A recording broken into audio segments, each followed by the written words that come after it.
Olá! Hoje a gente vai mergulhar a fundo no material que explora um tema assim bem denso, a redenção, sabe? Aquele conceito teológico do plano divino para a humanidade. A fonte que a gente analisou, ela traz uma visão bem específica sobre a criação, a queda e, claro, a necessidade de salvação. Uhum. E aí já começam as perguntas, né? Tipo, salvação do que exatamente? É, Por que a gente precisaria disso? Salvos de quê e pra quê? Vamos tentar desembolar um pouco as respostas que esse material traz. exato. Eu acho que um bom começo é olhar para o que a fonte chama de propósito eterno de Deus, né? Algo que, segundo eles, já existia antes de tudo. Antes do tempo. Isso. E aí ver como a criação das pessoas, do ser humano, se encaixa nesse plano original. Beleza, vamos nessa então. Quer dizer, o ponto de partida que o material coloca é esse propósito maior, imutável de Deus. Isso. E a criação de Adão e Eva lá no Éden seria o pontapé inicial desse projeto todo, né? Exatamente. E um ponto que o texto reforça bastante é: eles foram criados à imagem e semelhança de Deus, feitos para ter um relacionamento próximo com Ele. Certo? Mas olha que interessante, não eram robôs, né? Tinham inteligência, tinham o livre-arbítrio. A ideia, pelo que a fonte diz, era que eles escolhessem ficar com Deus, voluntariamente. Uma escolha. Uma escolha. Só que a história que a fonte conta não foi bem assim, né? Eles teriam dado ouvidos a uma outra voz, a de Satanás, desobedecer uma ordem direta. Pois é. E aí, pronto. Começou o sofrimento, veio a tal da queda, e eles teriam adquirido uma natureza diferente que puxava para longe daquele plano inicial. Uma natureza que o texto chama de pecaminosa. É isso. Mas olha só, um outro ponto central que o material destaca é que, mesmo com essa escolha errada, digamos assim, e tudo que veio depois, Sim, o plano original não foi para a gaveta, não foi descartado. Por amor, né, segundo a fonte, Deus teria ajustado a rota, interessante. dando início ao que eles chamam de plano de redenção. Quase como um plano B, mas que, na visão deles, já estaria previsto de alguma forma. E qual seria o objetivo desse plano ajustado, então? O material fala em transformar as pessoas em filhos de Deus. Uhum. Usam até esse termo, filiação, que daria direito a uma herança divina. Isso soa bem importante nesse contexto. É um conceito-chave aqui. O texto faz um contraste bem forte, né? Descreve a condição humana depois da queda, e até cita uma passagem do Evangelho de João, capítulo 8, para dizer que, nesse estado, as pessoas seriam como filhos do diabo. É uma linguagem bem direta. Nossa, forte mesmo. Mas aí, através de um novo plano, e cita outra parte de João, capítulo 1, Deus teria escolhido pessoas para serem seus filhos. Entende? Entendi. É uma mudança de status, então. E para explicar isso, o texto usa uma analogia que eu achei curiosa, lá de Gálatas. Ah, sim, a do herdeiro. Isso. Diz que um herdeiro, enquanto é criança, não é muito diferente de um escravo, mesmo sendo dono de tudo. Fica sob cuidado, né? Até a hora certa. Exato. Isso seria uma comparação com o nosso crescimento espiritual. Precisamente. É como se, ao se tornar filho, a pessoa começasse uma jornada. Uma infância espiritual, digamos. Certo. Infância para fase adulta, espiritualmente falando. Segundo a fonte, é um processo, né? Exige paciência, obediência. O objetivo final seria que esses filhos se tornassem maduros, responsáveis, prontos para administrar o que o texto chama de reino. A imagem que eles pintam no final é essa, né? Esses filhos maduros sendo a coroa da criação, refletindo Deus, representando Ele, como um grupo de reis e sacerdotes. É uma visão bem elevada do potencial humano, dentro dessa ótica. Com certeza. Seguindo aqui no material, tem outra ideia que me chamou bastante atenção, a de que fomos criados para conter Deus. O que isso quer dizer exatamente? É uma ideia central para eles. O texto descreve como Deus teria preparado o planeta, a Terra, com todo cuidado, pensando no bem-estar humano e tal. Sim, E aí, para defender essa tese de conter Deus, eles usam Gênesis 1:26. façamos o homem à nossa imagem. Ah, o versículo da imagem e semelhança. Isso. A interpretação que eles fazem é que o ser humano foi criado de uma espécie diferente, a espécie de Deus, diferente dos animais. Seríamos como um vaso, um recipiente. Um vaso. Feito sob medida para guardar, para conter o próprio Deus dentro da gente. Puxa, e como isso seria possível fisicamente, ou como o texto entra nesse detalhe? Entra. Eles se baseiam numa passagem de Tessalonicenses que fala que somos feitos de 3 partes: espírito, alma e corpo. Ah, sim, já ouvi falar dessa divisão. Como a fonte descreve cada uma? Bom, vamos lá. O espírito para eles seria a parte mais profunda. O nosso eu interior, sabe? Uhum. É a parte feita especificamente para a gente conseguir contatar, perceber, receber Deus, que é descrito como espírito. Seria a nossa antena para Deus. Entendi. A conexão direta. Isso. Aí vem a alma, a nossa parte psicológica. Mente, vontade, emoções. É a nossa personalidade, né? O que faz você ser você e eu ser eu. Certo. O nosso eu consciente. Exato. E para a alma ser saudável e equilibrada, a fonte argumenta que ela precisa receber vida do espírito. E o espírito, por sua vez, precisa estar conectado com Deus. É tipo uma fonte que flui de dentro para fora. Uma cascata. Do espírito para a alma. Isso. E por último, o corpo. Nossa parte física, feita do pó da terra. A parte mais externa, mais visível.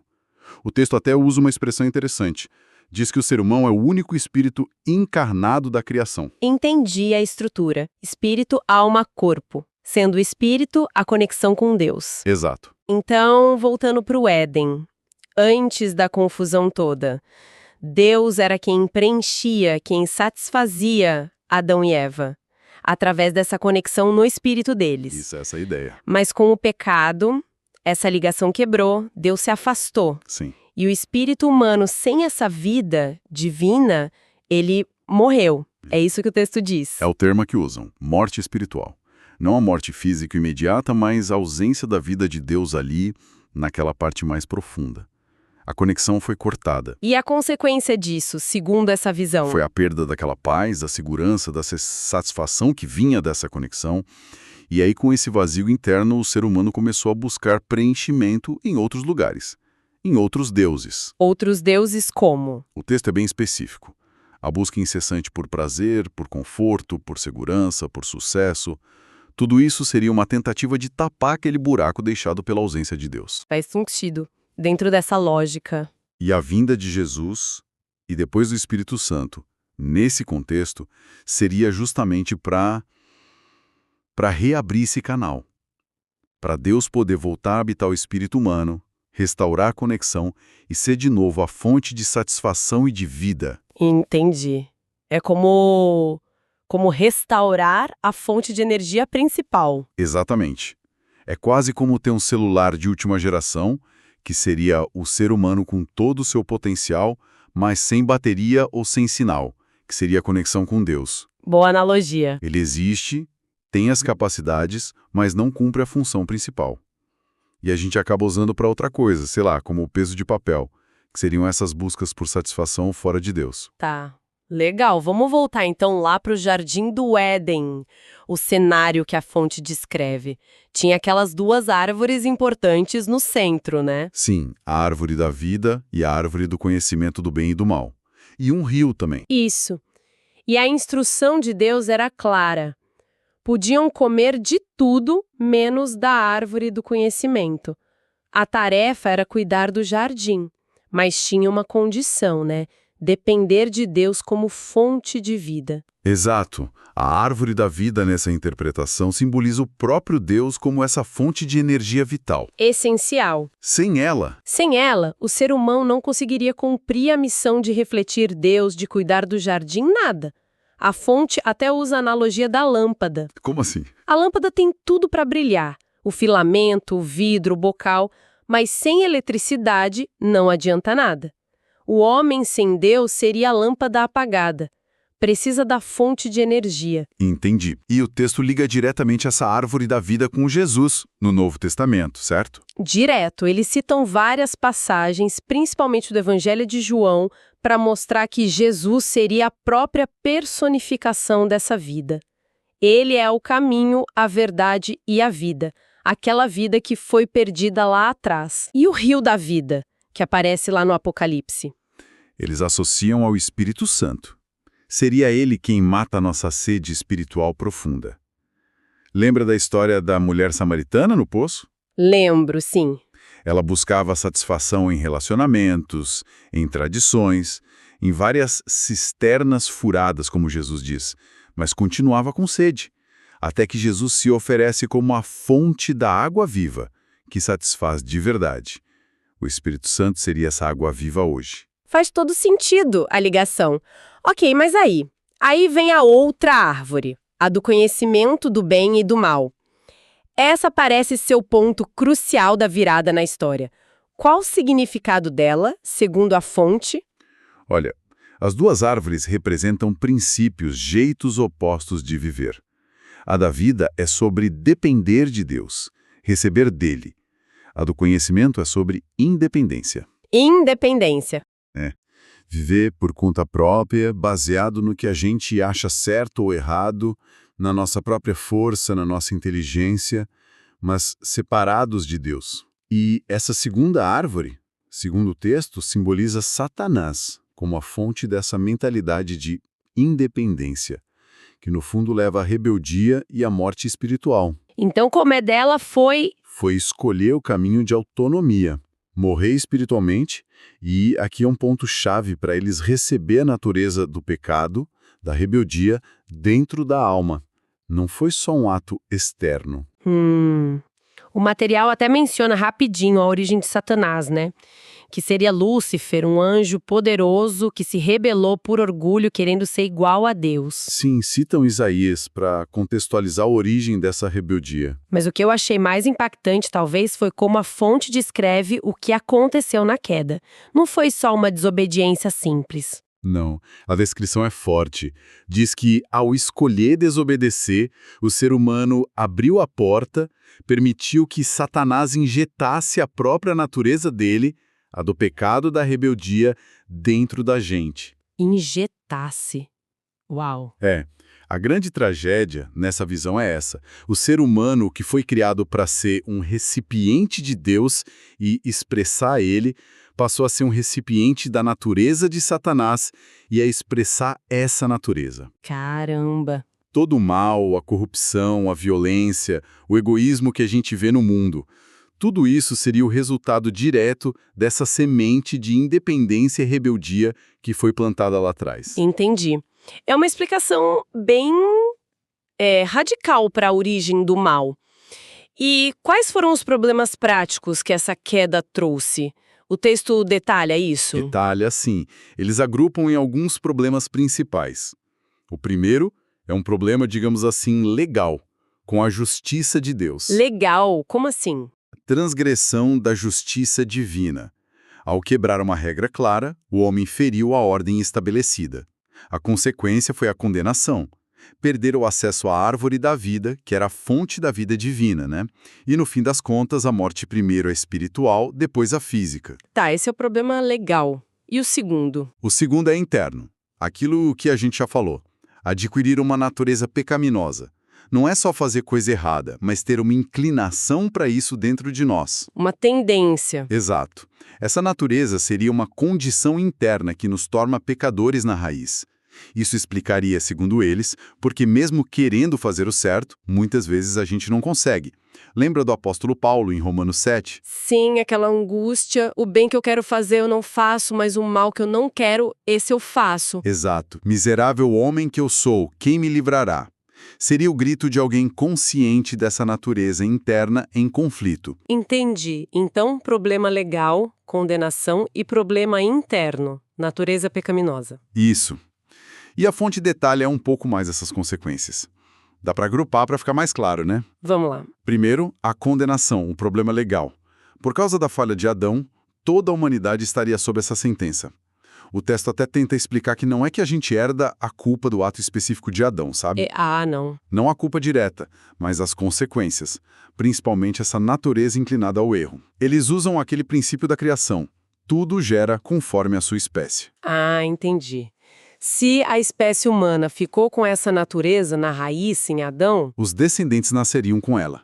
E a lei de Deus, por ser justa, traria condenação para essa condição de desalinhamento com o padrão divino. certo. Condenação. Qual a segunda consequência? A ira de Deus. Mas a interpretação aqui é interessante. Não seria Deus com raiva, furioso, sabe? Não. Como seria então? Seria mais a consequência natural da separação. A perda da presença protetora de Deus e dos benefícios que vinham com ela. Paz, alegria, segurança. Estar debaixo da ira seria viver desconectado de Deus, sentindo os efeitos dessa ausência e, claro, aguardando o juízo final. É como o aparelho desligado da tomada de novo. Ele não está recebendo a energia, está separado. Perfeito. Essa é a ideia. A ausência dos benefícios da presença divina. Entendi. E a terceira consequência? O julgamento de Deus. O problema final, digamos. Por causa dessa natureza interna e da separação, o destino final descrito para quem continua nesse estado é um julgamento divino. Hebreus 9:27 fala que aos homens está ordenado morrerem uma vez, vindo depois disso o juízo. E o resultado desse juízo para quem está nessa condição seria o tal lago de fogo, mencionado em Apocalipse. Pesado. Sim. E o texto ressalta algo importante. Esse destino, o lago de fogo, foi originalmente preparado para Satanás e seus anjos, como diz Mateus 25. Não para os humanos. Originalmente não. Mas ao seguir o mesmo caminho de rebeldia de Satanás, o homem acabaria, segundo essa visão, compartilhando do mesmo fim. Então, para resumir a situação que o material descreve depois da queda, por dentro, uma natureza que puxa para a independência, para o erro, herdada de Adão. Exato. E por fora, uma condição de condenação perante a justiça divina, a perda dos benefícios da presença de Deus. E um destino final de julgamento em vez daquela vida com Deus que era o plano inicial. É um quadro bem sombrio, né? A descrição da condição humana sem essa intervenção divina é bem pesada aqui. Mas, e isso é crucial, o texto não para aí. Ele termina essa sessão toda já apontando para uma solução. Ah, sim. Mencionando que mesmo nesse cenário super complicado, Deus já tinha preparado uma maravilhosa salvação. Ele planta a semente para o próximo passo da argumentação. Entendi. Então, recapitulando essa primeira parte da nossa análise, a gente viu a ideia de um plano original de Deus focado na comunhão, Sim. a criação do ser humano com liberdade de escolha, a escolha pela independência simbolizada pela árvore do conhecimento A queda. e as consequências bem sérias disso, né? Tanto internas, com essa natureza corrompida, quanto externas, com a condenação e a separação de Deus, segundo essa visão teológica. Exatamente. O argumento central que o material constrói aqui é que, para entender a necessidade e a profundidade da redenção ou salvação, que eles vão explicar depois, a gente precisa primeiro entender esse diagnóstico da condição humana. Faz sentido. Essa separação da fonte de vida, essa busca frustrada por substitutos, essa natureza que tende à rebeldia, é o problema que justifica a solução. Ficou bem claro mesmo esse conflito interno, essa situação de condenação que o texto descreve. Deixa o cenário montadinho para o problema que a redenção viria a resolver. Pois é. E isso, pensando um pouco além do texto agora, levanta uma questão interessante, né? Mesmo para quem não compartilha dessa fé específica, Qual questão? como será que essa visão de uma natureza humana, que é na sua raiz falha, incompleta, separada de uma fonte original de vida e sentido, como isso conversa com as buscas que a gente vê tanto hoje em dia? Buscas por propósito, por significado. Exato. Por conexão, por uma base ética para viver. Será que essa narrativa antiga, com essa visão de uma queda, de uma necessidade de redenção, será que ela ainda tem algo a dizer para essas inquietações contemporâneas? Ou não? É uma boa reflexão, como essa visão dialoga ou não com o nosso mundo hoje. Fica aí para a gente pensar, né?